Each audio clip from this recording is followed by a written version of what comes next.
ઓમ શ્રી ગણેશાય નમઃ. જય શ્રી કૃષ્ણ મિત્રો. આજે આપણે સંપૂર્ણ કલ્કી પુરાણની કથા સાંભળીશું. ભગવાન વિષ્ણુનો અવતાર જે કળિયુગના અંતમાં થવાનો છે, કલ્કી અવતાર ભગવાન વિષ્ણુનો, તો એ સંપૂર્ણ કથા મહર્ષિ વેદવ્યાસજીએ રચી છે. તો આપણે એ કથા જન્મથી લઈ ભગવાનના વૈકુંઠ સુધાવા સુધી આપણે કથા સાંભળીશું. ઓમ નમો ભગવતે વાસુદેવાય. મિત્રો, આ કથા કલ્કી પુરાણમાંથી બનાવવામાં આવી છે, જે હજારો વર્ષ પહેલા મહર્ષિ વેદવ્યાસજીએ લખી છે.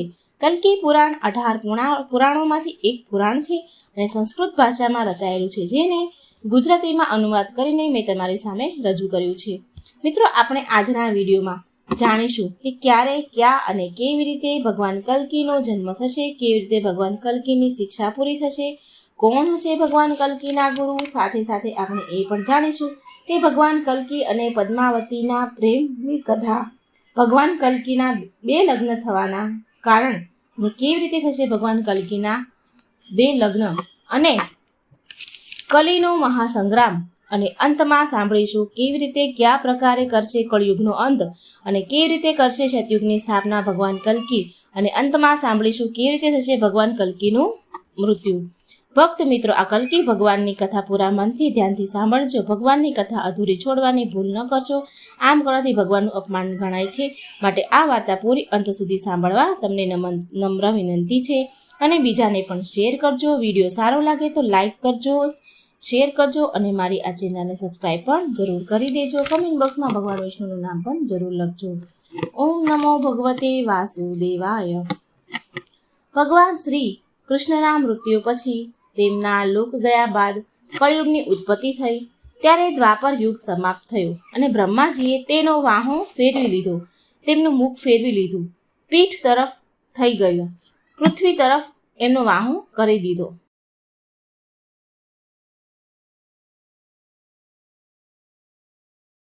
પૃથ્વી તરફ એની પીઠ કરી. બ્રહ્માજીની પીઠથી જ અધર્મની ઉત્પત્તિ થઈ અને પછી અધર્મના સંયોગથી કામ, ક્રોધ, મદ, અહંકાર વગેરેની ઉત્પત્તિ થઈ. આ બધું જ મળીને કળિયુગની રચના થઈ. કળિયુગના પ્રભાવથી બ્રાહ્મણોને વેદોનું જ્ઞાન નહીં રહે. સ્ત્રીઓ પણ પુરુષનું અનુસરશે. વ્યક્તિ ઉપવાસ, પૂજા, કર્મ, ઉપાસના બધા જ ધાર્મિક કામ કરવાનું બંધ કરી દેશે. વ્યક્તિ 16 વર્ષની આયુષ્યમાં જ વૃદ્ધ થઈ જશે. લોકો કોઈ કારણ વગર આપસમાં એકબીજા સાથે કલેશ કરશે. લોભથી તેમનું જીવન વ્યતીત થશે અને લોકો નિર્ધનોનું શોષણ કરશે. કળિયુગના પ્રભાવથી શિષ્ય તેના ગુરુની નિંદા કરશે. ન્યાયાધીશ દંડ આપવામાં અસમર્થ અને નિર્બળ થઈ જશે. જે લોકો વધારે બોલતા હશે તે જ પંડિત અને જ્ઞાની હશે. ધનના લોભ કામનાથી બ્રાહ્મણો શૂદ્રોને ત્યાં ભજન પૂજા વગેરે કરશે. વાદળ પણ ખંડી વૃષ્ટિવાળા થઈ જશે. સ્વયં રાજા પ્રજાનું શોષણ કરશે, જેનાથી બધી જ પ્રજા કર્જમાં ડૂબી જશે અને બધી જ પ્રજા જંગલોમાં જઈને રહેવા માટે મજબૂર થઈ જશે. કળિયુગના પ્રથમ ચરણમાં લોકો ભગવાનની નિંદા કરવા લાગશે. કળિયુગના બીજા ચરણમાં લોકો ભગવાનને ભૂલી જશે. કળિયુગના ત્રીજા ચરણમાં મનુષ્ય વર્ણશંકર ઉત્પન્ન થશે અને ચોથા ચરણમાં લોકો જાતિ, જ્ઞાતિ બધું જ ભૂલી જશે, જેનાથી પૃથ્વી પર ઉપસ્થિત બધા જ દેવતાઓને પીડા થશે. માં પૃથ્વીની રક્ષા માટે, ધર્મની પુનઃ સ્થાપના માટે ભગવાન બ્રહ્માજીને પ્રાર્થના કરશે. બધા જ દેવતાઓ સાથે મળીને બ્રહ્માજી સહિત ભગવાન વિષ્ણુની સ્તુતિ કરશે અને ભગવાનને ફરીથી કળિયુગમાં ફરી ધર્મની સ્થાપના કરવાની વિનંતી પ્રાર્થના કરશે. પછી દેવતાઓની સ્તુતિ સાંભળીને ભગવાન વિષ્ણુએ કહ્યું કે હું બહુ જલ્દી કળિયુગમાં સંગલપુર ગામમાં વિષ્ણુયશ બ્રાહ્મણને ત્યાં તેમની પત્ની સુમતીના ગર્ભમાંથી જન્મ લઈશ. કલ્કી પુરાણ અનુસાર દેવતાઓને આપેલા વચન અનુસાર ભગવાન શ્રી હરિ સંબલ ગામમાં જન્મ લેવા માટે બ્રાહ્મણ વિષ્ણુયશની પત્ની સુમતીના ગર્ભમાં પ્રવેશ કર્યો. ભગવાન વિષ્ણુ વૈશાખ શુક્લ દ્વાદશીના દિવસે આ ધરતી પર જન્મ લેશે. ભગવાન વિષ્ણુના આ ધરતી પર આવતા જ સ્વયં ગંગાજી તેમનો અભિષેક કરશે અને બધા જ લોકોએ વેદોનું અનુસરણ કરશે. પવિત્ર હૃદયવાળા બ્રાહ્મણ વિષ્ણુયશ એમના પુત્રના નામકરણ માટે યજુ અને સામવેદ બ્રાહ્મણોને આમંત્રિત કરશે. ભગવાન કલ્કીના બાળ સ્વરૂપના દર્શન કરવા માટે દ્રોણાચાર્ય પરશુરામ વેદવ્યાસ તથા દ્રોણાચાર્યના પુત્ર અશ્વત્થામા સંબલગ્રામમાં ભિક્ષુકનો વેશ ધારણ કરીને આવશે. બધા વિષ્ણુયશ બ્રાહ્મણને ત્યાં પહોંચશે, જ્યાં તે વિષ્ણુયશ બ્રાહ્મણ તેમનું આદરપૂર્વક સન્માન કરશે. બધા જ ભિક્ષુક બ્રાહ્મણ વિષ્ણુયશના ખોળામાં બેઠેલા ભગવાન કલ્કીના બાળ સ્વરૂપના દર્શન કરી તેમને નમસ્કાર કરશે. કલ્કી પુરાણ અનુસાર બધા જ ભિક્ષુક બ્રાહ્મણો વિષ્ણુયશજીના ખોળામાં બેઠેલા બાળકને ઓળખી લેશે કે આ શ્રી હરિ વિષ્ણુ છે, જેમણે કળિયુગના પાપોનો નાશ કરવા માટે, ધર્મની સ્થાપના કરવા માટે અવતાર લીધો છે. માટે એમનું નામ કલ્કી હશે, જે કલીનો અંત કરશે. આ પ્રકારે બધા જ ભગવાનનું નામકરણ કરીને ત્યાંથી ચાલ્યા ગયા. માતા સુમતીએ બહુ સારી રીતે કલ્કી ભગવાનનું પાલન પોષણ કરી તેમને મોટા કરે છે, સારી રીતે ભગવાનને મોટા કરે છે. તથા બ્રાહ્મણોનું હિત કરવાવાળા 3 મોટા ભાઈ પણ કલ્કી ભગવાનને હશે, જેના નામ કવિપ્રાગ અને સુમંત હશે. એમના પુત્રના મોટા થતા જોઈને બ્રાહ્મણ વિષ્ણુયશ બોલ્યા, હે પુત્રો, હવે તમે અધ્યયન કરવા માટે તૈયાર થઈ ગયા છો, તમે એ લાયક થઈ ગયા છો. હું તમને બ્રહ્મ સંસ્કાર, ઉપનયન અને સાર્વત્રીનું શ્રવણ કરાવીશ. પછી તમે વેદોનું અધ્યયન કરજો. એટલે કલ્કી ભગવાન તેના પિતાને કહે છે, હે પિતાજી, આ વેદ શું છે અને આ સાર્વત્રી શું છે? એટલે તેમના પિતા બોલ્યા કે યદ વેદ બ્રહ્માજીની વાણી અને સાવિત્રી પ્રતિષ્ઠા છે. વેદ સંસ્કાર યુક્ત બ્રાહ્મણ પાસે જ નિવાસ કરે છે. માટે હું તમને 10 સંસ્કાર આપીને તમારો ઉપનયન સંસ્કાર કરવા માંગુ છું.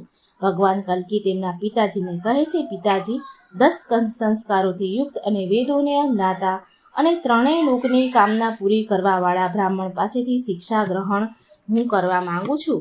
આવા બ્રાહ્મણ ક્યાં હશે? એટલે તેમના પિતાજી બોલ્યા કે અધર્મી અને બ્રાહ્મણોના શત્રુ મહાબલી કલીના હેરાન કરવાથી, એના અત્યાચારથી બધા જ બ્રાહ્મણો આ સ્થાન છોડીને, સંબલપુર ગામ છોડીને ચાલ્યા ગયા છે. અને અમુક બ્રાહ્મણ જે બાકી રહ્યા છે તે કલીના કારણે તેમના ધર્મના માર્ગથી ભટકી ગયા છે. તો તમારે આવા બ્રાહ્મણ શોધવા માટે અહીંથી બહુ દૂર જવું પડશે. પછી ભગવાન કલ્કી તેમના પિતાજીને વચન આપે છે કે બ્રાહ્મણોના શત્રુ કલીનો હું વિનાશ કરી નાખીશ અને ફરી ધર્મની સ્થાપના કરીશ. કલ્કી પુરાણ અનુસાર જ્યારે ભગવાન કલ્કી ઘરેથી ગુરુની શોધમાં ગુરુકુળ તરફ નીકળશે, ત્યારે મહેન્દ્રગીરી પર્વત ઉપર રહેવાવાળા પરશુરામજી એમને તેમના આશ્રમ લઈ જશે. આશ્રમ પહોંચ્યા બાદ ભગવાન પરશુરામ કલ્કીને ભગવાનને કહેશે કે હું ભૃગુ વંશમાં ઉત્પન્ન જન્મદિગ્નો પુત્ર છું અને વેદોને જાણવાવાળો તથા યુદ્ધ વિદ્યામાં નિપુણ પરશુરામ છું. મેં કેટલી બધી વાર આ ધરતી પર ક્ષત્રિયોનો નાશ કરીને બ્રાહ્મણોને દાનમાં આપી દીધા છે. તમે મને ધર્મપૂર્વક તમારો ગુરુ માનો અને હું તમને વેદ તથા યુદ્ધની શિક્ષા આપીશ. પરશુરામ ભગવાન કલ્કીને કહે છે, હું આ મહેન્દ્રગીરી પર્વત પર તમારી પ્રતીક્ષા કેટલાય વર્ષોથી તપસ્યા હું કરી રહ્યો છું. તમે અહીં તમારા વેદોનું અધ્યયન કરો. ભગવાન કલ્કી એ સમયે પરશુરામને ઓળખી જશે અને પ્રસન્ન થઈને તે ખુશ થઈ તેમને તેમના ગુરુ બનાવી લેશે. અને ભગવાન કલ્કી ત્યાં વેદોનું અધ્યયન પણ કરશે તથા 64 કલાનું જ્ઞાન મેળવીને સંપૂર્ણ વિદ્યામાં પારંગત થયા પછી ભગવાન કલ્કી પરશુરામજીને કહેશે કે દક્ષિણા આપવાથી મને સર્વ સિદ્ધિ પ્રાપ્ત થાય અને જે દક્ષિણાથી તમને સંતુષ્ટિ પ્રાપ્ત થાય એવી દક્ષિણા મને કહો. આ સાંભળીને પરશુરામજી બોલ્યા, હે કલ્કી પ્રભુ, તમે સ્વયં ભગવાન વિષ્ણુના અવતાર છો, જે સંબલ ગ્રામમાં વિષ્ણુયશના અવતરિત થયા છો. એમને ત્યાં જન્મ લીધો છે. તમે મારાથી વેદોની શિક્ષા અને યુદ્ધની શિક્ષા પ્રાપ્ત કરી છે. હવે તમે ભગવાન શંકર પાસેથી અસ્ત્ર શસ્ત્ર પ્રાપ્ત કરો તથા સિંહલ દ્વીપથી તમારી પત્ની પદ્માવતીને પ્રાપ્ત કરો અને ધરતી પર વ્યાપ્ત અધર્મ તથા કલીનો નાશ કરીને ફરી ધર્મની સ્થાપના કરજો. આ જ મારી ગુરુ દક્ષિણા હશે. આ સાંભળીને ભગવાન કલ્કી પરશુરામજીને કહે છે કે આવું જરૂર થશે. આમ કહી પરશુરામજીને ભગવાન કલ્કી પ્રણામ કરીને ત્યાંથી ભગવાન શંકર પાસે અસ્ત્ર શસ્ત્ર પ્રાપ્ત કરવા માટે નીકળી જશે. પછી ભગવાન કલ્કી બિલબોધકેશ્વર મહાદેવ મંદિરમાં જશે અને ત્યાં ભગવાન શિવનું વિધિવત પૂજન કરી હૃદયથી ધ્યાન કરી પ્રાર્થના કરી તેમની પાસે શસ્ત્ર પ્રાપ્તિ માટે સ્તુતિ કરશે અને શિવ સ્ત્રોતની રચના કરશે. ભગવાન કલ્કીના શિવ સ્ત્રોતને સાંભળીને ભગવાન શિવ મા પાર્વતી સાથે ત્યાં સાક્ષાત પ્રગટ થશે અને પ્રસન્ન થઈને ભગવાન કલ્કીને વરદાન માંગવાનું કહેશે. ભગવાન શિવ કલ્કી ભગવાનને શીઘ્ર નામે અનેક રૂપધારી ગરુડ અશ્વ અને સર્વંગી પ્રદાન કરશે. સાથે શુભ સ્વરૂપ મહાકરાલ અત્યંત ચમકતી પૃથ્વીનો ભાર સહન કરવા વાળી તલવાર ભગવાન કલ્કીને પ્રદાન કરશે. પછી ભગવાન કલ્કી ભગવાન શિવને પ્રણામ કરી અને શિવજી એના ધામ ચાલ્યા જશે. ત્યારબાદ કલ્કી શિવજી પાસેથી મેળવેલા ગરુડ અશ્વમાં પર બેસીને તીવ્ર અતિ ઝડપથી એમના ગામ સંબલપુર પહોંચશે. ત્યાં પહોંચીને તેમના માતા પિતા તથા તેમના મોટા ભાઈઓને પ્રણામ કરી તેમને ભગવાન પરશુરામજી દ્વારા દેવામાં આવેલી શિક્ષા વિદ્યા અને ભગવાન શિવ દ્વારા પ્રદાન કરવામાં આવેલા અસ્ત્ર શસ્ત્રો વિશે કહેશે. પછી ભગવાન કલ્કી શિવજી દ્વારા પ્રદાન કરેલી ગરુડ અશ્વ પર સવાર થઈને હાથોમાં તલવાર ધારણ કરીને ધર્મની સ્થાપના માટે એના નગરથી બહાર નીકળી જશે. ભગવાન કલ્કી રાજાઓને ઉદ્દેશ આપે છે કે વેદ જ મારો અંશ છે અને જે બ્રાહ્મણો વેદોનું અધ્યયન કરે છે એને વેદો દ્વારા પ્રાપ્ત કરેલા જ્ઞાનનું સંસારમાં પ્રચાર કરે છે તે મારી જ સેવા કરે છે. આવા બ્રાહ્મણોને હું નમસ્કાર કરું છું. સંધ્યા સમયે સુખદેવજી ભગવાન કલ્કી પાસે આવ્યા એ સમયે અને ભગવાન કલ્કીને કહે છે કે હું સિંહલ દ્વીપ ગયો હતો. ત્યાંની હવા સુગંધિત છે, પક્ષીઓ સુંદર ગીત ગાન ગાય છે. ત્યાંના રાજા બ્રહદત્તની એક પુત્રી છે જેનું નામ પદ્મા છે અને એમની માતા કૌમદી છે. રાજાની પુત્રીનું ચરિત્ર પાપોને નાશ કરનારું છે. તેમણે બહુ સમય સુધી શ્રી હરિને પતિ રૂપમાં મેળવવા માટે તપ કર્યું. પછી તેમની તપસ્યાથી પ્રસન્ન થઈને ભગવાન શિવજીએ વરદાન આપ્યું કે તેના પતિ સ્વયં નારાયણ હશે અને ભગવાન નારાયણ સિવાય જે કોઈ તેને કામ ભાવથી જોશે તો સ્ત્રી તે બની જશે, તે પુરુષ સ્ત્રી બની જશે. ભગવાન શિવ પાસેથી મનગમતું વરદાન મેળવ્યા પછી પદ્માવતીજી તેના પિતાના ઘરે ગયા. બહુ સમય પછી પદ્માના પિતાએ તેની પુત્રીને વિવાહ યોગ્ય થઈને એમ સમજીને એમ જાણીને તેમના સ્વયંવરનું આયોજન કર્યું.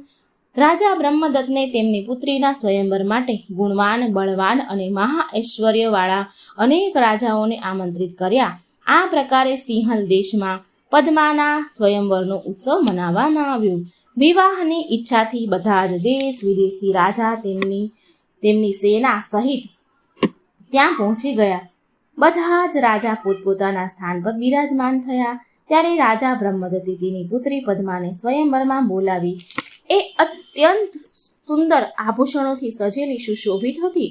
સુખદેવજી ભગવાન કલ્કીને કહી રહ્યા છે કે મેં સ્વયંવરમાં જોયું કે જેમ જેમ રાણી પદ્માવતી આગળ વધી રહ્યા હતા તો તેના રૂપને જોઈને બધા જ રાજા મોહિત થઈ ગયા અને એમના મનમાં રાણી પદ્માવતીને પત્ની રૂપમાં મેળવવાની ઈચ્છા જાગૃત થઈ અને કામ ભાવ પ્રગટ થયો. અને ભગવાન શિવજીના વરદાન અનુસાર બધા જ રાજાઓએ સ્ત્રીનું રૂપ ધારણ કરી લીધું. જ્યારે બધા જ રાજા સ્ત્રી રૂપ થઈ ગયા તો રાણી પદ્માવતી અત્યંત દુઃખી થયા અને વિલાપ કરતા કરતા નીચે બેસી ગયા, જમીન પર બેસી ગયા અને તે એની સખીઓને કહેવા લાગ્યા કે હે સખીઓ, ભગવાને મારા ભાગ્યમાં કોઈ વર નથી લખ્યો. મેં એવું તો કયું પાપ કર્યું હશે? ભગવાન શિવનું વરદાન મારા માટે અભિશાપ બની ગયું છે. પદ્માવતી ભગવાન વિષ્ણુનું ધ્યાન કરીને કહે છે કે જો ભગવાન વિષ્ણુ મને પત્ની રૂપમાં સ્વીકાર નહીં કરે તો હું દેહનો ત્યાગ કરીશ. પદ્માવતીના વ્યાકુળ થવાથી આ તરફ ભગવાન કલ્કીએ એક પોપટને, જેનું નામ સુખ હતું, એને કહ્યું કે તું જલ્દી જ મારો સંદેશ લઈને સિંહલ દ્વીપ જા અને મારી પ્રિયા પદ્માને આશ્વાસન આપો કે હું જલ્દી જ તેમની સાથે વિવાહ કરીશ અને નિશ્ચિત પદ્મા મારી પત્ની થશે, નિશ્ચિત રૂપે મારી પત્ની બનશે. વિધાતાએ આ સંયોગને નિયત કર્યા છે. આ સંદેશો તમે આપીને જલ્દી આવતો રહેજે. પોપટ ભગવાન કલ્કીનો સંદેશ લઈને જલ્દી સંબલ ગ્રામથી સિંહલ દ્વીપ પ્રસ્થાન કરે છે અને એ પોપટ રાણી પદ્માવતીના કક્ષની નજીક પહોંચીને નજીક પહોંચીને નાગકેશ્વરના વૃક્ષ પર બેસી ગયો અને રાણી પદ્મા સાથે મનુષ્યની વાણીમાં બોલવા લાગ્યો કે ચંચળ નેત્રોથી સુશોભિત બીજા લક્ષ્મી જ લાગી રહ્યા છો. વિધાતાએ સંપૂર્ણ સૃષ્ટિનું રૂપ તમને જ આપી દીધું છે. સુખ એટલે કે પોપટના આ અદ્ભુત વચન સાંભળીને પદ્મા હસીને બોલી કે કોણ છે અને ક્યાંથી આવ્યો છે તું? એટલે પોપટ બોલ્યો કે હું બધું જ જાણનારો તથા બધા જ શાસ્ત્રોનો જ્ઞાની પોપટ છું. મારું નામ શુક છે. પોપટ પદ્માને કહે છે, ગમે તમે તો આટલા મોટા રાજાની પુત્રી છો અને આટલી રૂપવાન છો, છતાં પણ આટલી વ્યાકુળ અને દુઃખી કેમ લાગી રહ્યા છો? આ સાંભળીને રાણી પદ્માવતી બોલ્યા કે ઉચ્ચ કુળમાં જ ઉત્પન્ન થવાથી બધા જ કામ સિદ્ધ નથી થતા. જ્યારે વિધાતા વિપરીત હોય ત્યારે બધા જ કામ નિષ્ફળ થાય છે. હે શુક, જો તને નથી ખબર તો હું તને કહું છું, તું સાંભળ. મેં મારી બાળ અવસ્થામાં, કિશોર અવસ્થામાં ભગવાન શિવની આરાધના કરી હતી. ત્યારે ભગવાન શિવે પાર્વતી સહિત મને પ્રગટ થયા અને વરદાન આપ્યું હતું કે ભગવાન નારાયણ મારા પતિ થશે તથા ભગવાન નારાયણ સિવાય જે કોઈ દેવતાઓ, દાનવ, મનુષ્ય મને કામ ભાવથી જોશે તો તે તરત જ સ્ત્રી બની જશે. આમ પદ્માએ પોપટને શિવજીનું આપેલું વરદાન કહ્યું અને વિષ્ણુજીની પૂજા વિધિ વિશે બધું જ પદ્માવતીએ કહ્યું. વ્યાકુળ થઈને પોપટને કહ્યું, હું બહુ સમયથી ભગવાન નારાયણની પ્રતીક્ષા કરી રહી છું. ભગવાન શિવનું વરદાન મારા માટે અભિશાપ બની ગયું છે. ત્યારે રાણી પદ્માને વ્યાકુળ જોઈને પોપટ શુક બોલ્યા કે ભગવાન લક્ષ્મીની પતિ એ ધર્મની સ્થાપના લક્ષ્મીપતિએ ધર્મની સ્થાપના કરવા માટે બ્રહ્માજીના દ્વારા પ્રાર્થના કરવાથી સંબલપુર ગ્રામમાં વિષ્ણુ યશને ત્યાં અવતાર એમને લઈ લીધો છે. તે આ સમયે ધર્મની સ્થાપના માટે ધર્મનો પ્રચાર કરી રહ્યા છે. આ સાંભળીને પદ્મા બહુ પ્રસન્ન થયા અને તેમણે પોપટ શુકને હીરાથી, રત્નોથી સુશોભિત કરી દીધો અને હાથ જોડીને કહ્યું કે હું જે કંઈ તમને નિવેદન કરવા ઈચ્છું છું તે તો તમે બધું જ જાણો છો. તો તમે પ્રભુને મારી સ્થિતિ કહો અને જલ્દીથી પ્રભુને અહીં લઈ આવો. પછી શુક પોપટ ઉડીને સંબલ ગ્રામમાં ભગવાન કલ્કી પાસે પહોંચ્યા. ભગવાન કલ્કી શુકને પોપટને રત્નોથી સજેલો જોઈને બહુ પ્રસન્ન થયા અને ખુશ થયા અને બોલ્યા કે હે શુક, તને આ રત્નોથી સુશોભિત કોણે કર્યો? એટલે ભગવાન કલ્કીની વાત સાંભળીને શુક પોપટ બોલ્યો.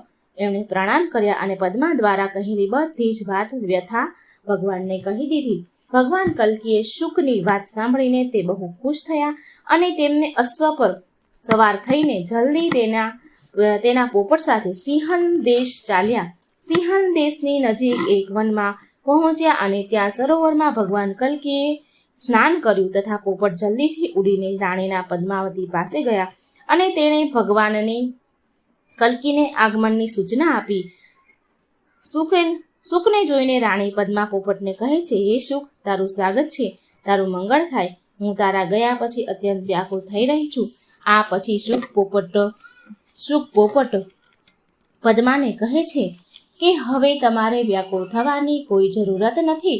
હું નારાયણ અવતાર ભગવાન કલ્કીને તમારા દેશ સિંહલમાં લઈ આવ્યો છું. હું એને અહીં પાસે સરોવરના કિનારે છોડીને આવ્યો છું. આ સાંભળીને રાણી પદ્માવતી અત્યંત ખુશ થયા. તેમને બધો જ શોક દૂર થઈ ગયો. તેમને બધી જ ચિંતા દૂર થઈ અને તે તેમની બધી જ સખીઓને લઈને પાલખીમાં સવાર થઈને ભગવાન કલ્કીના દર્શન માટે ઉતાવળે ઘરેથી નીકળી ગયા. રાણી પદ્માવતી સખીઓ સહિત સરોવર પહોંચી ગયા અને તેમણે ત્યાં તેજપૂર્વક ભગવાન કલ્કીને સુખપૂર્વક સૂતા જોયા. તેમણે જોયું કે નીલ કમળ સમાન એમના નયન છે. પીતાંબરધારી કમળ સમાન નેત્રવાળા વિશાળ ભુજાઓવાળા ભગવાન કલ્કી એક શિલા પર સૂઈ રહ્યા છે. આ અદ્ભુત રૂપ જોઈને તે અત્યંત મોહિત થઈ ગયા. પદ્માએ તેમને ઉઠાડવાનું ઉચિત ન સમજ્યું. એમને ડર હતો કે ક્યાંક ભગવાન શિવના વરદાનના કારણે ભગવાન કલ્કી પણ સ્ત્રી ન બની જાય. પછી તો પદ્માના મનની વાત જાણીને બધું જ જાણવાવાળા નારાયણ અવતાર કલ્કી ભગવાન ઉઠ્યા. તેમણે જોયું કે લક્ષ્મી રૂપ સમાન પદ્મા તેમની સામે ઊભા છે. સખીઓ સહિત ઊભા છે. પદ્માને જોઈને કલ્કી અવતાર ભગવાન બોલ્યા કે હે કાંતિ, તું મારી પાસે આવ.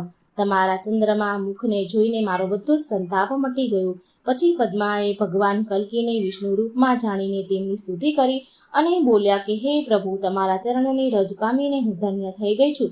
પછી પદ્મા ભગવાન કલ્કીના ચરણોને સ્પર્શ કરીને તેમના પિતા પાસે ભગવાન કલ્કીના આગમનની સૂચના આપવા માટે નીકળી ગયા.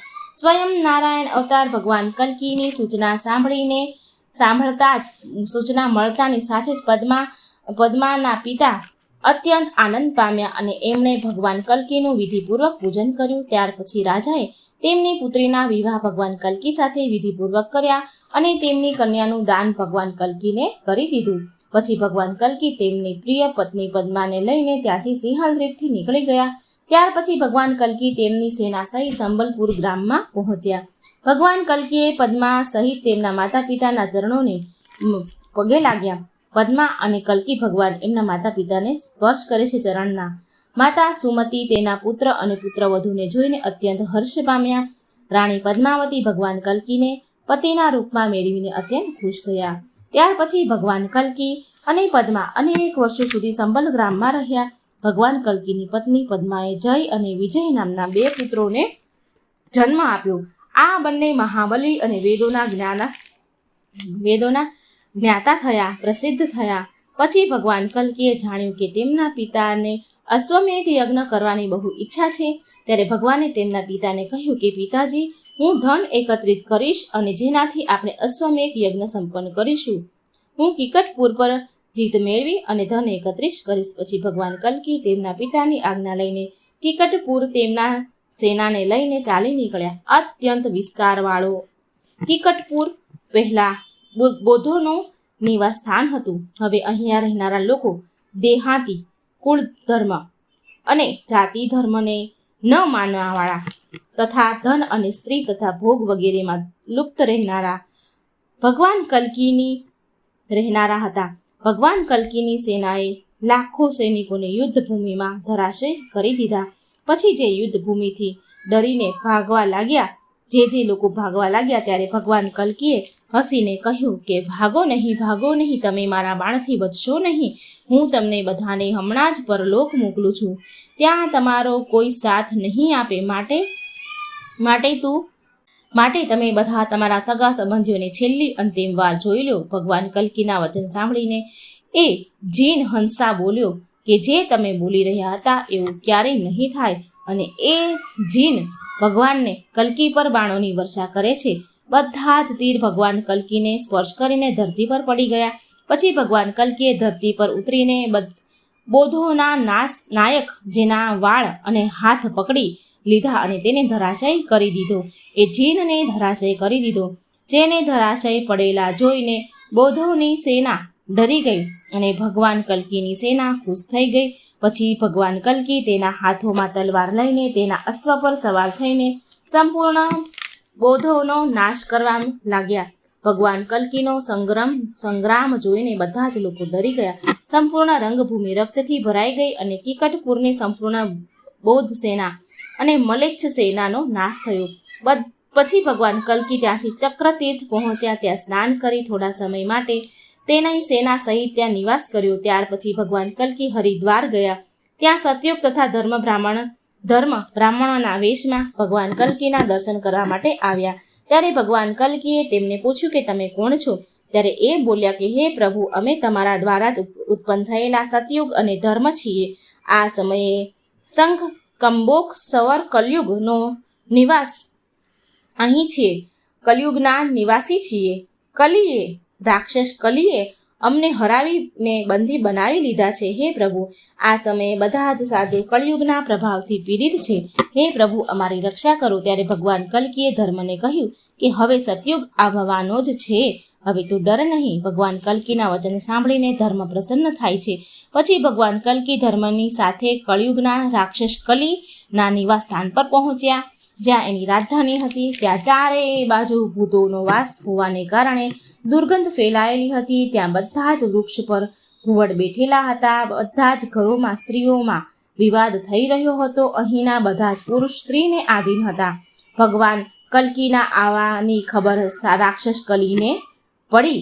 સૂચના કલીને મળી તે સાથે જ ત્યારે એ રાક્ષસ તેના વાહન ઘુવડ પર સવાર થઈને નગરમાંથી બહાર આવ્યો. કલીને આવતા જોઈને ભગવાન કલ્કીએ ધર્મ સહિત તેની સાથે યુદ્ધ પ્રારંભ કર્યું. ભગવાન કલ્કીની સેના કલીની સેના સાથે યુદ્ધ કરવા લાગી. કલીની સેનામાં કોક અને વિકોક નામના 2 રાક્ષસો હતા. એ બંને બ્રહ્માજી પાસેથી વરદાન મેળવીને વ્રજની સમાન અત્યંત કઠોર થઈ ગયા હતા. બંને ભાઈ એક સરખા ચહેરાના હતા. આ બંને સાથે ભગવાન કલ્કીનું ઘોર યુદ્ધ થયું. બીજી બાજુ ધર્મએ અત્યંત ક્રોધે ભરાઈને કલી સાથે યુદ્ધ આરંભ કરી દીધું. ધર્મનો સાથ આપવા માટે સતયુગ પણ તેની સાથે આવી ગયા. ત્યારે કળિયુગનો રાક્ષસ કળી તેને હારતા જોઈને તેના વાહનને ત્યાં જ છોડીને તેના નગર પાછો ભાગી ગયો. આ તરફ કોક વિકોકનું ભગવાન કલ્કી સાથે ભયંકર યુદ્ધ થઈ રહ્યું હતું. તેને જોઈને બધા જ દેવતાઓ તથા મનુષ્ય ભયભીત થઈ ગયા. કોક વિકોકના પ્રહારથી ભગવાન કલ્કીના બધા જ અસ્ત્ર શસ્ત્ર જમીન પર પડી ગયા અને પછી ભગવાન કલ્કીએ ક્રોધે ભરાઈને ભાલાથી વિકોકનું માથું ચીરી નાખ્યું. તેથી તે મૃત્યુને પામ્યો. પણ બ્રહ્માજીના વરદાન અનુસાર જ્યારે કોકે તેની સામું જોયું તો ફરીથી જીવતો થયો. તે પછી ભગવાન કલ્કીએ વિકોક જીવતો થયો. પછી ભગવાન કલ્કીએ કોકને પણ ભાલાથી છેદી નાખ્યો, જેથી તે મૃત્યુ પામ્યો. પરંતુ જ્યારે તેના ભાઈ વિકોકે તેની સામે જોયું તો ફરીથી તે જીવતો થયો. આ જોઈને બધા જ લોકો આશ્ચર્યચકિત થઈ ગયા. પછી એ બંને રાક્ષસોએ ભગવાન કલ્કી સાથે સંગ્રામ શરૂ કર્યો અને બહુ સમય સુધી લડતા રહ્યા. ભગવાન કલ્કીના અશ્વએ પણ તેમની સાથે બહુ સમય સુધી યુદ્ધ કર્યું. ત્યાર પછી ભગવાન કલ્કી પાસે બ્રહ્માજી આવ્યા અને હાથ જોડીને ભગવાન કલ્કીને કહે છે કે હે પ્રભુ, આ બંને રાક્ષસ અસ્ત્ર શસ્ત્રથી નહીં મરે. જો આ બંનેને એક જ સમયે તેમના ગાલ પર થપ્પડ મારવામાં આવે તો તે બંનેનું મૃત્યુ પ્રાપ્ત થશે. તે મૃત્યુ એનું થશે. બ્રહ્માજીની વાત સાંભળીને ભગવાન કલ્કીએ બંને રાક્ષસોની વચ્ચે ઊભા રહીને ભગવાન કલ્કીએ તેમના બંને હાથોને વજ્ર સમાન બનેલા ગાલો પર પ્રહાર કર્યો, જેનાથી તેના મસ્તક ચૂરચૂર થઈ ગયા અને રાક્ષસોનું મૃત્યુ થયું. આ તરફ ભગવાન કલ્કીની સેના કલીની સેનાનો સંહાર કરી રહી હતી અને ભગવાન કલ્કીની સેનાએ કલીની બધી જ સેનાને મારી નાખી સંહાર કરી દીધા. ત્યાર પછી ધર્મ સતયુગ સાથે લઈને રાક્ષસ કલીની રાજધાનીમાં પ્રવેશ્યા. ત્યાં ધર્મએ તેના અગ્નિ બાણથી કલીના પૂરા નગરને બાળી નાખ્યું, જેમાં કલીની પત્ની પણ બળીને મરી ગઈ. પછી એ કલી રડતો રડતો અદ્રશ્ય રૂપથી અન્ય વર્ષમાં પ્રવેશ કરી ગયો. આ પ્રકારે કલી આ યુગને છોડીને ભાગી ગયો. જ્યારે ભગવાન કલ્કી કોક અને વિકોક પર વિજય મેળવી લે છે ત્યારે તે પોતપોતાની સેના સાથે ત્યાંથી રવાના થઈને તેમના અશ્વ લઈને હાથમાં તલવાર લઈને ભલ્લાટ નગર પહોંચશે. ભલ્લાટ નગરના રાજા શશિધ્વજ ભગવાન કૃષ્ણ અને વિષ્ણુના પરમ ભક્ત તેમના પરમ ભક્ત હશે. જ્યારે તેને ભગવાન કલ્કીના નગરમાં આવવાની સૂચના મળી ત્યારે તેને ભગવાન કલ્કીને સાક્ષાત નારાયણ અવતાર જાણીને પ્રણામ કર્યા અને તેની સેનાને સાથે લઈને યુદ્ધ માટે ઘરેથી નીકળી જાય છે. ત્યારે રાજા શશિધ્વજની પત્ની સુશાંતા, જે ભગવાન વિષ્ણુના વ્રતથી પારાયણ હતી, તેમણે જ્યારે તેના પતિને ભગવાન કલ્કી સાથે યુદ્ધ માટે જતા જોયા તો ત્યારે એ કહેવા લાગી, હે સ્વામી, ભગવાન કલ્કીજી તો સાક્ષાત ભગવાન વિષ્ણુનો અવતાર છે, તો તમે તેના પર પ્રહાર કેવી રીતે કરશો? ત્યારે રાજા બોલ્યા, શશિધ્વજ બોલ્યા કે હે પ્રિય, ભગવાન બ્રહ્માજીએ જે ક્ષત્રિયોને જે ધર્મ નિશ્ચિત કર્યો છે તો એનું પાલન તો કરવું જ જોઈએ. રણભૂમિમાં ભલે પછી સ્વયં નારાયણ કેમ ન હોય, તેના પર પણ વાર કરવો જોઈએ. આ ક્ષત્રિય ધર્મ છે. રાજા શશિએ જ્યારે યુદ્ધ ક્ષેત્રમાં ભગવાન કલ્કીને જોયા તો રાજા ભગવાન કલ્કીના રૂપને હૃદયમાં ધારણ કરીને બોલ્યા, હે પ્રભુ, તમે આવો અને મારા હૃદય પર પ્રહાર કરો. જો તમે મારા બાણોથી બચવા માંગો છો તો મારા હૃદય પર વાર કરો. રાજા ભગવાન કલ્કી સાથે યુદ્ધ કરવા માટે આગળ વધ્યા અને ભગવાન કલ્કી પર પ્રહાર કરવા લાગ્યા. રાજાએ એમના પર અનેક પ્રહાર કર્યા. કલ્કી ભગવાન પર પણ રાજાના બધા જ પ્રહાર નિષ્ફળ રહ્યા. ત્યારે રાજાએ પર્વત પર ચડીને ભગવાન કલ્કી પર બાણોની વર્ષા કરી. બાણોની વર્ષાથી ભગવાન કલ્કીનું શરીર ઘાયલ થઈ ગયું. ત્યારે ભગવાન કલ્કી ક્રોધે ભરાઈને રાજા પર અનેક પ્રહાર કરે છે, જેનાથી રાજા મૂર્છિત થઈ ગયા. આ પ્રકારે બંનેમાં ઘોર યુદ્ધ ચાલ્યું. રાજાએ ભગવાન કલ્કી પર મુષ્ટ પ્રહાર કર્યો, જેનાથી ભગવાન મૂર્છિત થઈ ગયા અને જમીન પર ઢળી ગયા. ત્યારે ધર્મ અને સત્ય ભગવાનને લઈ જવા લાગ્યા. તો રાજાએ શશિધ્વજે એ ધર્મ અને સતયુગને બંનેને કાખમાં દબાવી દીધા અને ભગવાન કલ્કીને તેના ખભા પર ઉઠાવીને ખુશ થઈને તેના ઘરે લઈ ગયા. ઘરે પહોંચીને રાજાએ તેમની પત્ની સુશાંતાને વિષ્ણુ ભગવાનના મંદિરમાં બેઠેલી જોઈ. તેની ચારેય બાજુ વૈષ્ણવ સ્ત્રીઓ બેસીને ભગવાન વિષ્ણુનું ભજન કરી રહી હતી. તો એ રાજાએ તેની પત્નીને બોલાવીને કહ્યું કે હે પ્રિયે, દેવતાઓની પ્રાર્થના પરથી જે ભગવાન કલ્કીએ સંબલપુર ગ્રામમાં અવતરિત થયા છે, એ ભગવાન કલ્કી મૂર્છિત થવાનું બહાનું કરીને આજે આપણી ઘરે પધાર્યા છે. તું ધર્મ અને સતયુગ સહિત આ ભગવાન કલ્કીનું વિધિપૂર્વક પૂજન કર. આ સાંભળીને રાજાની પત્ની ઘણી ખુશ થઈ અને રાજાની પત્નીએ અનેક પ્રકારથી ભગવાનની પૂજા અર્ચના કરી અને એ ભગવાન કલ્કીને કહે છે કે હે પ્રભુ, તમારા મૂર્છાનો ત્યાગ કરીને અમને દર્શન આપો. હે પ્રભુ, તમારા દ્વારા જ સમસ્ત જળ, પૃથ્વી, અગ્નિ, વાયુ નિર્માણ થયું છે. તમે ચરાચર જગતના સ્વામી છો. હે પ્રભુ, અમારાથી કોઈ ભૂલ થઈ હોય તો અમને ક્ષમા કરો. અને અનેક પ્રકારની પ્રાર્થના સુશાંતાએ કરી. વિનયપૂર્વક પ્રાર્થના સાંભળીને ભગવાન કલ્કી ઉઠ્યા અને તેમણે તેની સામે રાણી તથા સત્ય અને ધર્મને જોયા. તેમણે જોયું કે રાજા શશીધ્વજ તેમની પાછળ ઊભા છે. ત્યારે ભગવાન કલ્કી સુશાંતાને કહે છે કે તું કોણ છે અને આ બળવાન રાજા મારી પાછળ કેમ ઊભા છે? ભગવાન કલ્કીએ ધર્મ અને સતયુગને કહ્યું કે આપણે તો યુદ્ધ ભૂમિને છોડીને અહીં કેવી રીતે આવી ગયા? ભગવાન કલ્કી કહે છે કે જ્યારે હું મૂર્છિત થઈ ગયો ત્યારે રાજા શશીધ્વજે મારું વધ કેમ ન કર્યું? ત્યારે રાણી સુશાંતા ભગવાનને કહેવા લાગી કે મારા પતિ જો તમારા પ્રત્યે શત્રુભાવ રાખીને યુદ્ધ કરતા હોત તો શું તમને આ પ્રકારે અમારા ઘરે લઈ આવી શકત? નહીં પ્રભુ, મારા પતિ તમારા દાસ છે, માટે હું તમારી દાસી છું. આ પ્રકારે તમે પ્રસન્ન થઈને તમે સ્વયં અહીં પધાર્યા છો. ત્યારે ભગવાન કલ્કી રાજાને કહે છે કે હે રાજન, તમે મને બધી જ રીતે બધા જ પ્રકારેથી જીતી લીધો છે. તમારી શું ઈચ્છા છે મને કહો. ત્યારે રાજાની પત્ની સુશાંતાની પ્રેરણાથી તેની પુત્રી રમાના વિવાહ ભગવાન કલ્કી સાથે કરાવ્યા. આવી રીતે ભગવાન કલ્કીના બીજા વિવાહ થયા. કલ્કી પુરાણ અનુસાર જ્યારે ભગવાન કલ્કી તેની પત્ની રમા અને પદ્મા સહિત સંબલપુર ગ્રામમાં રહેતા હતા તો એક દિવસ પરશુરામજી મહેન્દ્રગીરી પર્વતના શિખર પરથી ઉતરીને ભગવાન કલ્કીના દર્શન કરવા માટે સંબલપુર ગ્રામમાં તેમના ઘરે આવ્યા. તેમને જોઈને જ પદ્મા અને રમા સહિત ભગવાન કલ્કીએ પરશુરામજીનું તેમનું વિધિ વિધાનપૂર્વક ખુશ મનથી પૂજા કરી તેમને અનેક જાતના ભોજન કરાવીને સુંદર શૈયા પર સુવડાવ્યા.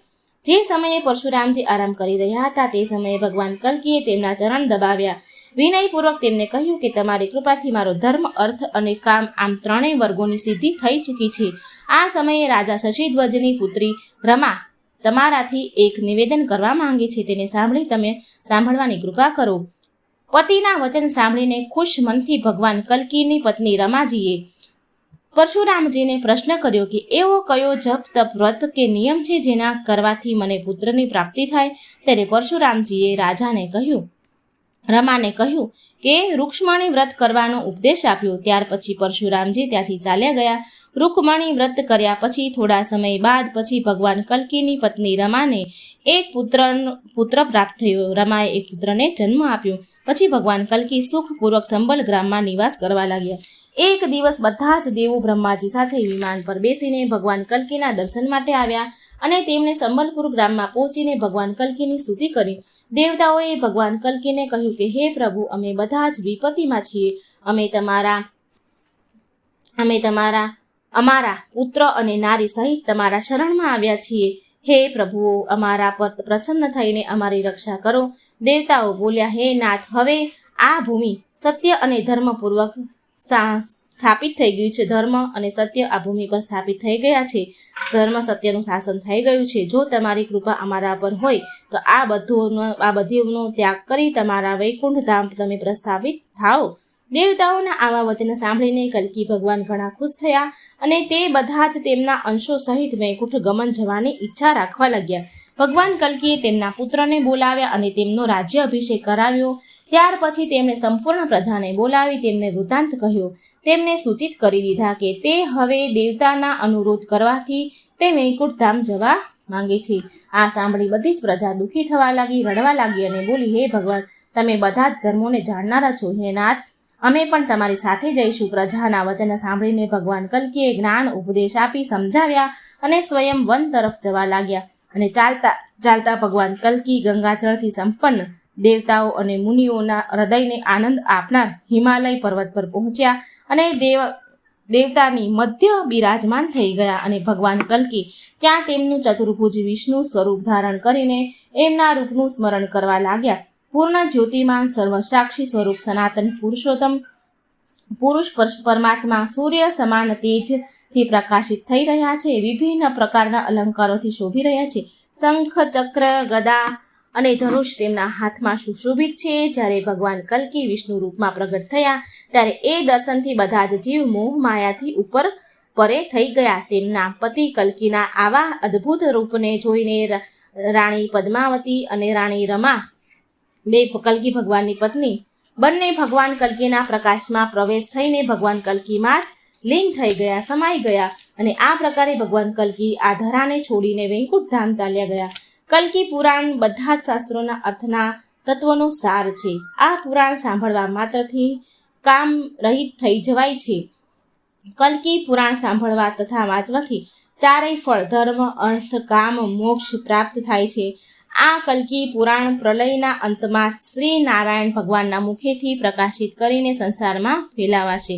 ભગવાન વેદ વ્યાસજીએ બ્રાહ્મણના સ્વરૂપમાં આ પૃથ્વી પર અવતાર ધારણ કરીને આ કલ્કી પુરાણનું વર્ણન કર્યું છે. કલ્કી પુરાણમાં કલ્કી ભગવાન વિષ્ણુના પરમ અદ્ભુત પ્રભાવનું વર્ણન કરવામાં આવ્યું છે. જે લોકો સજ્જનોના સંઘમાં, આશ્રમમાં, પુણ્ય ક્ષેત્રમાં ભગવાન વિષ્ણુના ભાવમાં ડૂબીને બધા જ પુરાણોનું સાર આ કલ્કી પુરાણનું કીર્તન કરશે કે સાંભળશે તે ઉત્તમ પુરુષથી મુક્તિ તેની જરૂર થશે. આ કલ્કી પુરાણને વિધિપૂર્વક સાંભળવાથી બ્રાહ્મણ વેદોના જ્ઞાનમાં પારંગત થશે. ક્ષત્રિય રાજા બનશે, વૈશ્ય ધનવાન બનશે, શૂદ્ર મહાન બનશે. કલ્કી પુરાણ સાંભળવાથી, વાંચવાથી પુત્રની ઈચ્છા રાખનારને પુત્ર, ધનની ઈચ્છા રાખનારને ધન અને વિદ્યાની ઈચ્છા રાખનારને વિદ્યા મળશે. તો મિત્રો, આ હતી સંપૂર્ણ કલ્કી પુરાણની કથા જે વેદવ્યાસજીએ રચી છે સંસ્કૃતમાં અને મિત્રો આ ગુજરાતીમાં અનુવાદ કરેલ છે. તો આ કથા જો તમને સારી લાગે તો વિડીયો લાઇક કરજો, શેર કરજો અને મારી આ ચેનલને સબસ્ક્રાઈબ પણ જરૂર કરજો. જય શ્રી કૃષ્ણ. રાધે રાધે. Thank you.